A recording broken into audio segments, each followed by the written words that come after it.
والله يا جماعة عندي كلمتين محشورين في زوري، مش أكتر ولا أقل، ولا غرور مني ولا كبرياء ولا إنه بوري الناس أنا معاي ولا ما معيش.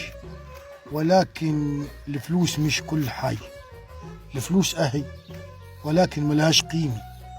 ملهاش قيمة بإنك ما يكونش عندك مبدأ، ما يكونش عندك كرامة، ما يكونش عندك احترام، ما يكونش عندك كل شيء.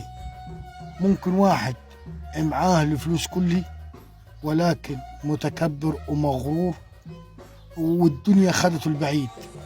وممكن واحد ما معهوش فلوس وتلقاه في قمة التواضع وفي قمة الاحترام وفي قمة الأدب. والعكس برضك صحيح، والعكس برضك صحيح. ممكن واحد معاه الفلوس لكن تلقى عندي الأدب والقيم والمبادئ، وواحد تاني ما حلتوش حاجة ومتجنسحه الحامي ومتكبر على خلق الله، وتحس إن ملكها من شرقه الغربة، تحسه ملكي من شرقه من غربه. الدنيا دي ما خلتش كل واحد قاعد على حاله، ما خلتش كل واحد قاعد على مبدأ وثابت. الدنيا طالما دي موجودة بتغير كل شيء طبعا بعد ربنا سبحانه وتعالى. طالما دي موجودة بتغير كل شيء. هتقول لي طيب الأخلاق والمبادئ اتغيرت؟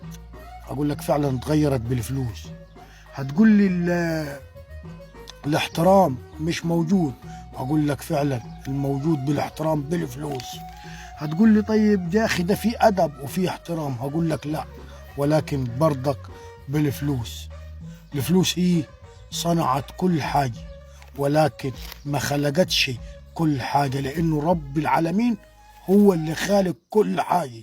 رب العالمين هو يمتلك كل شيء، العبد ما يمتلكش ولا شيء.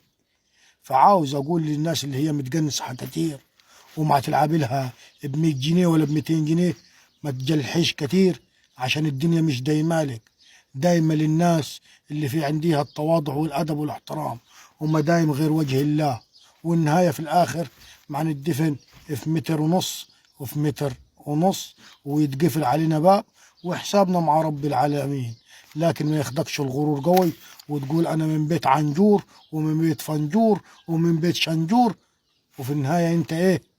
طين، خلقت من طين، آخرك هترجع للطين. فما تجنزحش قوي يا بكسطور. تحياتي لكم، العمدة بيومي، وده مش كبرياء مني ولا غرور مني ولا إنه أنا بوري الناس عندي وعندي. رب العالمين هو المطلع وشايف. وتحياتي للناس المحترمة وبعيد عن الناس اللي مش محترمة. تحياتي لكم، العمدة بيومي.